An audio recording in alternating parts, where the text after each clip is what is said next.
Hey guys, it's Christy with WTI, and I am a firm believer in having a lot of different cleaning tools in my home because different tools work better for different jobs.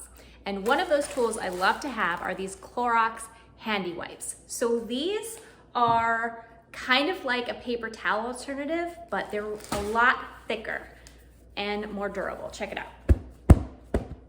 Doesn't rip. Got all these perforated holes in it. I really like these for cleaning because they don't get musty. So if you want to use these in the kitchen after several uses, they do not stink like a dishcloth might. I also like these for wiping things off outside. We've had a lot of pollen recently, and pollen is super dirty. So I can wipe this off with one of these cloths because it has all these holes, it rinses up, and it cleans really well. And then also, you just don't want to use a cloth on something like that because it's gonna stain and ruin it. But even if these get super grimy, I know, worst case scenario, I throw that away and get a new one.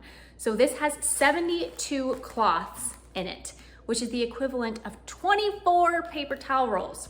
So I really love cleaning with these. If you want a great alternative to paper towel, something that's strong, durable, and still absorbent, I would definitely pick up these Clorox Handi wipes.